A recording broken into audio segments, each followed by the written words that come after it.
ఇది Realme P3 recent గా Realme నుంచి లాంచ్ అయిన ఒక బడ్జెట్ స్మార్ట్ ఫోన్ అనమాట. చాలా మంచి స్పెసిఫికేషన్స్ తో లాంచ్ చేశారు అండ్ ప్రైస్ కూడా చాలా అగ్రెసివ్ తీసుకొచ్చారు. కార్డ్ ఆఫర్స్ కలుపుకొని 15,000 రూపాయలకి బేస్ మోడల్ వస్తుంది. దీన్ని రివ్యూ చేయమని చాలా మంది అడుగుతున్నారు. సో నేను ఈ ఫోన్ ని ఫ్లిప్కార్ట్ లో ప్రీ ఆర్డర్ చేసుకున్నాను. అయితే స్పెసిఫికేషన్స్ చూడడానికి చాలా బాగున్నాయి, కానీ ప్రాక్టికల్ గా రియల్ లైఫ్ లో ఫోన్ యూజ్ చేస్తున్నప్పుడు నా ఎక్స్పీరియన్స్ ఎలా ఉంది, ఈ ఫోన్ ఉన్న మేజర్ నెగిటివ్స్ ఏంటి, 15,000 రూపాయలు పెట్టి ఈ ఫోన్ ని కొనొచ్చా, దీనికన్నా బెటర్ ఆల్టర్నేట్స్ ఏమైనా ఉన్నాయా, ఇవన్నీ వీడియోలో డీటెయిల్ గా మాట్లాడుకుందాం. ఫస్ట్ ఈ బాక్స్ చూసుకుంటే బాక్స్ లో మనకు అన్ని ప్రొవైడ్ చేశారు. బాక్స్ లో కేస్ ఉంటుంది, paper work, sim ejector pin ఉంటుంది, అండ్ డైరెక్ట్ గా ఫోన్ ఉంటుంది. ఫోన్ తో పాటు 45 watts adapter, USB to Type-C cable ఉంటుంది, and pre applied screen guard కూడా ప్రొవైడ్ చేస్తారు. బాక్స్ లో అన్నీ ఉన్నాయి, బయట ఎత్తుకోవాల్సిన పని ఏం లేదు. కాకపోతే కేస్ క్వాలిటీ బాగాలేదు. వీళ్ళు ఒక ఫ్రోస్టెడ్ కేస్ ఇచ్చారనమాట. కంప్లీట్ ట్రాన్స్పరెంట్ కేసు కాదు, మొత్తం మసగ్గా ఉంటుంది అనమాట. ఇది వేసారంటే మాత్రం లుక్ అంతా డ్యామేజ్ అయిపోద్ది. సో దీని బదులు ఒక ట్రాన్స్పరెంట్ కేసు ఇచ్చుంటే బాగుండేది. ఎనీవే దీని స్పెసిఫికేషన్స్ ఇక్కడ స్క్రీన్ మీద చేస్తాను, ఒకసారి పాజ్ చేసి చదువుకోండి. మనం ఒక్కటి చూసుకుంటూ వచ్చేద్దాం.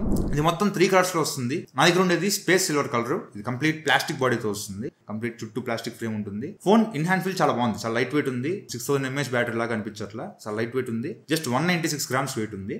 ఈ ఫోన్ కి మేజర్ అట్రాక్షన్ దీని లుక్స్ అనమాట. అఫ్ కోర్స్ డిజైన్ కొంచెం ఓల్డ్ గానే ఉంది, కానీ బ్యాక్ సైడ్ ప్యానల్ మాత్రం చూడడానికి కొంచెం డిఫరెంట్ గా తీసుకొచ్చారు. ఒక మెటల్ ఫినిషింగ్, చూడడానికి మెటల్ ఫోన్ లాగా కనిపిస్తుంది, కానీ ప్లాస్టిక్ ఫోన్ ఇది.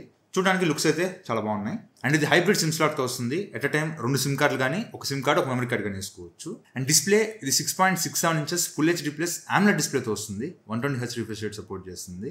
ఆ ప్రైస్ లో AMOLED డిస్ప్లే తీసుకురావడం చాలా మంచి మూవ్. ఎందుకంటే దాని కాంపిటేటర్స్ లో అయినా Vivo T4X, రేపు వచ్చే IQ Z10X లో కానీ LCD డిస్ప్లే ఉంటుంది. దాంతో కంపేర్ చేస్తే AMOLED డిస్ప్లే చాలా బాగుంటుంది. మీకు కలర్స్ కానీ, సినిమాలు చూసినప్పుడు ఎక్స్పీరియన్స్ కానీ చాలా బెటర్ ఉంటుంది AMOLED డిస్ప్లేస్ లో. కాకపోతే ఇది 10-bit ప్యానల్ కాదు, 8-bit ప్యానల్. అయినా కూడా కలర్స్ మీకు చాలా వైబ్రెంట్ గా కనిపిస్తున్నాయి. డిస్ప్లే ఎక్స్పీరియన్స్ చాలా బాగుంది. అమెజాన్ ప్రైమ్, నెట్ఫ్లిక్స్ ని HD క్వాలిటీలో చూడొచ్చు. HDR సపోర్ట్ చేస్తుంది, కానీ ఆ యూట్యూబ్ లో HDR వీడియోస్ సరిగ్గా ప్లే అవ్వట్లా. ఈ ఇష్యూ మనం చాలా రియల్మీ ఫోన్స్ లో చూసాం. దీనిలో కూడా same problem. And peak brightness వీళ్ళు చెప్పడం 2000 nits పీక్ బ్రైట్నెస్ అంటున్నారు. నేను చెక్ చేసినప్పుడు కూడా సన్ ఫేస్ చేసి ఫోన్ పెడితే మాత్రం వెళ్తుంది, 1800 nits దాకా వెళ్తుంది. సో ఓకే, సన్లైట్ విజిబిలిటీ అయితే ప్రాబ్లం లేదు. సన్లైట్ లో డిస్ప్లే బాగానే కనిపిస్తుంది. సో డెలివరీ పర్సన్స్ ఎవరైనా ఈ ఫోన్ యూజ్ చేయాలనుకుంటే సన్లైట్ లో యూజ్ చేసుకోవచ్చు. ఇది IP69 రేటింగ్ తో వస్తుంది కాబట్టి అది ఇంకా అడ్వాంటేజ్ అనమాట. వర్షాలు పడ్డా కూడా ఈ ఫోన్ మీరు యూజ్ చేసుకోవచ్చు. ఓవరాల్ గా డిస్ప్లే క్వాలిటీ అయితే ఆ ప్రైస్ కి చాలా బాగా అనిపించింది. అండ్ స్టీరియో స్పీకర్స్ తో వస్తుంది. సెపరేషన్ మాత్రం 60-40 రేషియోలో ఉంది. అంటే ఇట్ సైడ్ నుంచి 60% వాల్యూమ్ వస్తుంది, ఇయర్ పీస్ నుంచి 40% వాల్యూమ్ వస్తుంది. ఎగ్జాక్ట్ 50-50 సెపరేషన్ అయితే లేదు, బట్ సౌండ్ అయితే లౌడ్ గానే ఉంది, బాగానే వినిపిస్తుంది. అండ్ మీకు ఇంకా వాల్యూమ్ బూస్టర్ కూడా ఇచ్చారు. వాల్యూమ్ బటన్ ని 2 సార్లు ట్యాప్ చేస్తే 300% వాల్యూమ్ పెరుగుద్ది. సో వాల్యూమ్ కూడా చాలా లౌడ్ ఉంది. కాకపోతే డాల్బీ అట్మాస్ సపోర్ట్ లేదు. ఓవరాల్ గా సౌండ్ క్వాలిటీ కూడా బాగానే ఉంది. అండ్ కమింగ్ టు పర్ఫార్మెన్స్, ఇది స్నాప్డ్రాగన్ 6 Gen 4 ప్రాసెసర్ తో వస్తుంది. ఇది కొత్త ప్రాసెసర్, ఈ ఫోన్ తో లాంచ్ చేశారు ఇండియాలో. ఇది ఇంచుమించుగా MediaTek Dimensity 7300 ప్రాసెసర్ కి ఆల్మోస్ట్ సిమిలర్ పర్ఫార్మెన్స్ అనమాట. దానికన్నా ఒక 5% బెటర్ పర్ఫార్మ్ చేస్తుంది. 7300 అనేది మీకు అక్కడ CMF Phone 1 లో, రియల్మీ Narzo 70 టర్బోలో వాటిలో దొరుకుతుంటాయి. సో ఈ స్నాప్డ్రాగన్ 6 Gen 4 అనేది చాలా మంచి ప్రాసెసరే. Antutu బెంచ్మార్క్ స్కోర్ ఇంచుమించు 7 lakhs పైన స్కోర్ చేసింది. అండ్ Geekbench స్కోర్స్ కూడా చాలా బాగా స్కోర్ చేసింది. CPU థ్రాటిల్ టెస్ట్ కూడా పెద్దగా CPU థ్రాటిల్ అవ్వలేదు. CPU అయితే చాలా కంట్రోల్ గానే ఉంది. అయితే ఈ ఫోన్ ని జనరల్ యూసేజ్ లో, నార్మల్ గా నేను డే టు డే టాస్క్లకి, లేదంటే చిన్న చిన్న మల్టీ టాస్కింగ్ కి వాడుతాను అనుకుంటే ఈ ఫోన్ మీకు ఈజీగా హ్యాండిల్ చేస్తుంది. Normal calls, WhatsApp, Instagram, YouTube ఇలాంటివి అసలు ఏ ప్రాబ్లం ఉండదు, చాలా స్మూత్గా హ్యాండిల్ చేస్తుంది. బట్ గేమ్స్ ఆడాలనుకుంటే మాత్రం ఆ గేమింగ్ కూడా ఇది పర్లేదు. BGMI 90 FPS సపోర్ట్ చేస్తుంది. దీనిలో చాలా గేమింగ్ ఫీచర్స్ కూడా తీసుకొచ్చారు. GT మోడ్ ఉంటుంది, దాన్ని పెట్టుకుంటే ఇంకా మీకు బెటర్ గేమింగ్ ఎక్స్పీరియన్స్ ఉంటుంది. ఇంకా బైపాస్ ఛార్జింగ్, ఇది అసలు ఎక్స్పెక్ట్ చేయాల. ఈ ప్రైస్ లో బైపాస్ ఛార్జింగ్ ఫీచర్ కూడా తీసుకొచ్చారు. బైపాస్ ఛార్జింగ్ అంటే మీరు గేమ్స్ ఆడుతున్నప్పుడు, లేదంటే ఫోన్ యూజ్ చేస్తున్నప్పుడు డైరెక్ట్ గా ఛార్జింగ్ పెట్టి బైపాస్ ఫీచర్ ఆన్ చేసుకుంటే ఛార్జింగ్ అనేది డైరెక్ట్ గా బ్యాటరీకి వెళ్లకుండా మదర్ బోర్డ్కి వెళ్ళిపోద్ది. సో దానివల్ల మీకు డైరెక్ట్ కాంపోనెంట్స్ ఛార్జ్ అవుతాయి కాబట్టి మీకు గేమ్స్ కూడా ఆడుకోవచ్చు. గేమింగ్ పర్ఫార్మెన్స్ కూడా చాలా బాగుంటుంది. గేమ్స్ ఆడుతున్నప్పుడు నాకు మేజర్ ఫ్రేమ్ డ్రాప్స్ కానీ, మేజర్ ల్యాక్స్ కానీ ఎక్కడ చూడలేదు. 90 FPS గేమింగ్ చాలా స్మూత్ గానే ఉంది. అప్పుడప్పుడు ఒక 80-82 ఫ్రేమ్స్ దాకా డ్రాప్ అవుతుంది, కానీ మోస్ట్లీ 80 ఫ్రేమ్స్ పైనే హోల్డ్ చేస్తుంది. నా గేమింగ్ ఎక్స్పీరియన్స్ కూడా బాగానే ఉంది. ఈ ప్రైస్ లో దీనిలో గేమ్స్ కూడా బాగానే ఆడుకోవచ్చు. అండ్ LPDDR4X RAM తో వస్తుంది. UFS 2.2 స్టోరేజ్ తో వస్తుంది. ఓవరాల్ గా పర్ఫార్మెన్స్ లో అయితే ఖచ్చితంగా సాటిస్ఫై అవుతారు. అండ్ కమింగ్ టు బ్యాటరీ, ఇది 6000 mAh బ్యాటరీతో వస్తుంది. ఇది lithium ion battery, 45 watts fast charging support చేస్తుంది. హాఫ్ అన్ అవర్ లో 50% ఛార్జ్ అవుతుంది. అండ్ 1 అవర్ లో 85% ఛార్జ్ అవుతుంది. అండ్ ఫుల్ ఛార్జ్ అవడానికి ఇంచుమించుగా 1 hour 15 minutes ఆ టైం పడుతుంది. ఈ ఫోన్ ని కంప్లీట్ గా డేటా మీద టెస్ట్ చేశాను. నాకు ఎగ్జాక్ట్ గా 9 hours స్క్రీన్ టైం వచ్చింది, విత్ 5% బ్యాటరీ మిగిలింది. So 9 hours screen time is very good. 6000 mAh బ్యాటరీలో 9 hours screen time perfect ఉంది. సో మీరు గేమ్స్ పెద్ద ఆడాలనుకుంటే మాత్రం ఈజీగా 10 hours వచ్చేస్తుంది. ఎందుకంటే గేమ్స్ ఆడితేనే BGMI నేను 1 hour ఆడితే 20% బ్యాటరీ డ్రాప్ అయింది.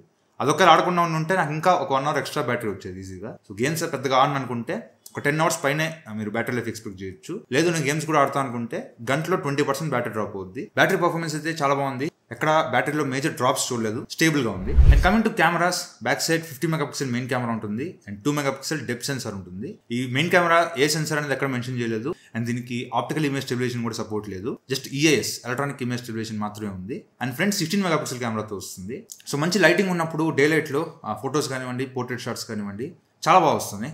మెయిన్గా 1x ఫొటోస్ చాలా బాగా వస్తున్నాయి, కానీ 2x ఫొటోస్ కొంచెం సాఫ్ట్ అయిపోతున్నాయి, కొంచెం డార్క్ గా వస్తున్నాయి. ఇది డిజిటల్ జూమ్ కాబట్టి మీరు 2x పక్కన పెట్టేసేయండి. మెయిన్గా 1x ఫొటోస్ మాత్రం చాలా బాగా వస్తున్నాయి. అండ్ ఈవెన్ పోర్ట్రేట్ షాట్స్ కూడా చాలా బాగా వస్తున్నాయి. మీకు ఎడ్జ్ డిటెక్షన్ కానివ్వండి, కలర్స్ కానివ్వండి చాలా వైబ్రెంట్ కలర్స్ చూపిస్తుంది. ఓవరాల్ గా ఫొటోస్, పోర్ట్రేట్స్ డే టైంలో చాలా బాగా వస్తుంది. అండ్ మాల్ లైటింగ్ కండిషన్ లో మెయిన్ కెమెరా ఫొటోస్ చాలా బాగా వస్తున్నాయి. మీకు కలర్స్ కానీ డీటెయిల్స్ కానీ చాలా బాగా తీసుకుంటుంది. అండ్ పోర్ట్రేట్ షాట్స్ కూడా చాలా బాగా వస్తున్నాయి ప్రైస్కి. కాకపోతే జూమ్ చేస్తే మీకు కొంచెం ఫేస్ కొంచెం సాఫ్ట్ అయిపోతుంది, కానీ ఓవరాల్ గా ఇమేజ్ చూడడానికి మాత్రం చాలా బాగుంది. అండ్ ఈవెన్ లో లైట్ లో కూడా మెయిన్ కెమెరా ఫొటోస్ కొద్దిగా జూమ్ చేస్తే మాత్రం ఫేస్ కొంచెం సాఫ్ట్ అయి ఉంటుంది, కానీ ఓవరాల్ గా ఇమేజ్ అయితే చాలా బాగా వస్తుంది. అండ్ పోర్ట్రేట్ షాట్స్ కూడా ఎక్కడ మేజర్ ఇష్యూస్ లేవు, పోర్ట్రేట్ షాట్స్ కూడా చాలా బాగా వస్తున్నాయి. అండ్ ఈ ఫోన్లో నేను అబ్జర్వ్ చేసిన మేజర్ ఇష్యూ ఏంటంటే కెమెరాస్ లో పోర్ట్రేట్ షాట్ ఫోటో తీసినప్పుడు ఆ ఫోటో అనేది పింక్ కలర్ లో వచ్చేస్తుంది. నార్మల్ ఫొటోస్ బాగానే వస్తున్నాయి, కానీ పోర్ట్రేట్ షాట్ తీస్తే మాత్రం పింక్ కలర్ లో వచ్చేస్తుంది. పింక్ కలర్ లో వచ్చినప్పుడు మీరు ఒకసారి ర్యామ్ మెమరీలో నుంచి కెమెరాని క్లియర్ చేసి మళ్ళీ ఓపెన్ చేసి ఫోటోలు తీస్తే బాగా వస్తుంది. మళ్ళీ కాసేపటికి మళ్ళీ పింక్ ఫోటోలు వస్తున్నాయి. సో ఇదేదో బగ్ అయితే ఉంది, ఇది ఫిక్స్ చేస్తే బెటర్. పోర్ట్రేట్ షాట్స్ మాత్రం ఎవ్రీ టైం డే టైంలో కానీ నైట్ టైంలో కానీ ఈ పింక్ స్క్రీన్ ఇష్యూ అయితే ఉంది. సో అదొకటి అప్డేట్ లో ఫిక్స్ చేస్తారో చూడాలి. And coming to video, back camera use చేసి 4K 30 FPS లో వీడియోస్ రికార్డ్ చేసుకోవచ్చు. వీడియో క్వాలిటీ అయితే చాలా బాగుంది, ఆ ప్రైస్ కి చాలా impressive video. And 1080p 60 FPS లో స్టెబిలైజేషన్ వీడియో తీసుకోవచ్చు, EIS యాక్టివేట్ అవుతుంది. ఈ వీడియో క్వాలిటీ కూడా పర్లేదు, బాగానే ఉంది. కాకపోతే బొకే వీడియో మరి 720p 30 FPS తీసుకొచ్చారు. సో 720p అనేది అసలు ఈ రోజుల్లో ఎవరు వాడట్లా. 720p క్వాలిటీ కూడా చూడడానికి అంత బాగాలేదు. సో బొకే కూడా 1080p 30 FPS ఇచ్చుంటే బాగుండేది. అపార్ట్ ఫ్రమ్ దట్ డే టైంలో వీడియోస్ అయితే చాలా బాగా వస్తున్నాయి. అండ్ నైట్ టైంలో కూడా 4K 30 FPS శాంపుల్ పర్లేదు, బాగానే వస్తుంది. కాకపోతే స్టెబిలైజేషన్ వీడియో 1080p 60 FPS లో వీడియో కొంచెం చీకటిగా డార్క్ గా వచ్చేస్తుంది, అది ఒకటి కొంచెం బాగాలేదు. అండ్ బొకే వీడియో 720p లో అస్సలు బాగాలేదు, మొత్తం బ్లర్ అయిపోతుంది, చూడడానికి ఆ ఫుటేజ్ అయితే అసలు బాగాలేదు. సో ఓవరాల్ గా బ్యాక్ కెమెరా గురించి ఏం చెప్తామంటే ఆ ప్రైస్ లో చాలా మంచి కెమెరా. చిన్న చిన్న కెమెరా బగ్స్ ఉన్నాయి, కానీ అవి ఫిక్స్ చేస్తే మాత్రం చాలా మంచి కెమెరా ఇది. అండ్ ఫ్రంట్ 16 MP కెమెరాతో వస్తుంది. ఈ కెమెరా కూడా మీకు డే లైటింగ్ లో మంచి ఫోటోస్ క్యాప్చర్ చేస్తుంది, ఫోటోస్ కానీ పోర్ట్రేట్ షాట్స్ కానీ. కాకపోతే పోర్ట్రేట్ షాట్స్ లో అక్కడక్కడ ఎడ్జ్ డిటెక్షన్ మిస్ అవుతుంది, కానీ మోస్ట్ ఆఫ్ ద టైం మీకు ఫొటోస్ బాగానే వస్తున్నాయి. అండ్ మాల్ లైటింగ్ కండిషన్స్ లో కూడా మీకు ఫోటోలు బాగానే వస్తున్నాయి. అండ్ లో లైటింగ్ లో స్ట్రీట్ లైట్ కండిషన్ లో కూడా ఫొటోస్ కానీ పోర్ట్రేట్ షాట్స్ కానీ చాలా బాగా వస్తున్నాయి. కాకపోతే కొంచెం ఫేస్ సాఫ్ట్ అయిపోతుంది. అపార్ట్ ఫ్రమ్ దట్ ఫొటోస్ చాలా బాగా వస్తున్నాయి. And video front cam use చేసి 1080p 30 FPS లో వీడియోస్ రికార్డ్ చేసుకోవచ్చు. డే లైటింగ్ లో లైటింగ్ బాగుంటే మాత్రం 1080p శాంపుల్ పర్లేదు, బాగానే ఉంది, కానీ లో లైట్లోకి వెళ్తే మాత్రం మీరు కొంచెం నాయిస్ ఎక్కువ అబ్జర్వ్ చేస్తారు. మంచి అమౌంట్ ఆఫ్ లైటింగ్ ఉంటే మాత్రం ఓకే, కానీ కొంచెం లో లైట్లోకి వెళ్ళారంటే మాత్రం అంత మంచి క్వాలిటీ అనిపించదు. సరే ఓవరాల్గా కెమెరాస్ నేను చాలా ఇంప్రెస్ అయ్యాను. 15,000 రూపాయల్లో చాలా మంచి కెమెరాస్ తీసుకొచ్చారు. బ్యాక్ కెమెరా, ఫ్రంట్ కెమెరా రెండు చాలా బాగా పర్ఫార్మ్ చేస్తున్నాయి. మేజర్ కంప్లైంట్స్ అయితే ఏం లేవు. ఆ కెమెరా బగ్స్ కొంచెం ఫిక్స్ చేస్తే ఇంకా బెటర్. అండ్ ఇది IP69 రేటింగ్ తో వస్తుంది. డైరెక్ట్ గా వాటర్ జెట్స్ కూడా సర్వే అవుతుంది. నేను చెప్పే కదా, ర్యాపిడో డెలివరీ పర్సన్స్ ఎవరైనా యూజ్ చేయాలనుకుంటే ఈ ఫోన్ యూజ్ చేసుకోవచ్చు. And in display finger print censor తో వస్తుంది. ఫింగర్ ప్రింట్ యాక్యురసీ కూడా ఇక్కడ ప్రాబ్లం లేదు. అండ్ ఇది out of the box Realme UI 6.0 తో వస్తుంది. Android 15 తో వస్తుంది. 2 years Android updates and 3 years security updates promise చేస్తున్నారు. సో ఇది కలర్ వైస్ కాబట్టి మీకు ప్రీ ఇన్స్టాల్ గా చాలా యాప్స్ ఇచ్చి ఉంటారు. సో అవన్నీ మీరు అన్ఇన్స్టాల్ చేసుకుంటూ కూర్చోవాలి. అండ్ ఫోన్ సెటప్ చేసేటప్పుడే సర్వీస్ రికమెండేషన్స్ అని కొన్ని వస్తాయి, అవన్నీ ఆఫ్ చేసుకోండి, మీకు యూజర్ ఎక్స్పీరియన్స్ కొంచెం బెటర్ ఉంటుంది. అండ్ ఇది గూగుల్ డైరెక్ట్ తో వస్తుంది. ప్లే స్టోర్ లో నుంచి ఓడైలర్ యాప్ ఇన్స్టాల్ చేసుకొని దాన్ని డిఫాల్ట్ గా సెట్ చేసుకుంటే దాని నుంచి కాల్ రికార్డింగ్ చేసుకోవచ్చు. అవతల పర్సన్ కి కాల్ రికార్డింగ్ నోటిఫికేషన్ వినిపించదు. అండ్ గ్యాలరీలో కూడా కొన్ని AI ఫీచర్స్ తీసుకొచ్చారు, లైక్ AI ఎరేజర్ మాత్రం చాలా బాగుంది. ఏదైనా అన్నెసరీ ఆబ్జెక్ట్స్ రిమూవ్ చేస్తే చాలా నీట్ గా రిమూవ్ చేసింది. ఇదైతే బాగుంది, కానీ AI క్లియర్ ఫేస్ అని ఇంకొక ఆప్షన్ ఉంది, అయితే మరి దారుణంగా ఉంది, అసలు మొత్తం మొహాన్ని మార్చేస్తుంది. సో ఇట్లా కొన్ని AI ఫీచర్స్ బాగున్నాయి, కానీ కొన్ని బాగాలేవు. ఓవరాల్ గా ఇది ఫోన్ గురించి అయితే pricing base model 6GB RAM 128GB model 16,999 launch చేశారు. 2,000 రూపీస్ కార్ట్ ఆఫర్ ఉంది. 14,999 కి బేస్ మోడల్ వస్తుంది. And 8GB RAM 128GB model 17,999 launch చేశారు. And high end model 8GB RAM 256GB model 19,999 launch చేశారు. సో హై ఎండ్ మోడల్స్ అయితే అంత worth కాదు, అది తీసేయండి. కానీ base model 6GB RAM 128GB model 15,000 రూపాయలకి కార్ట్ ఆఫర్స్ 15,000 రూపాయలకి తీసుకొచ్చారు. ఆ ప్రైస్ లో ఈ ఫోన్ లో మేజర్ పాజిటివ్స్ అంటే డిస్ప్లే చూడడానికి చాలా బాగుంటుంది.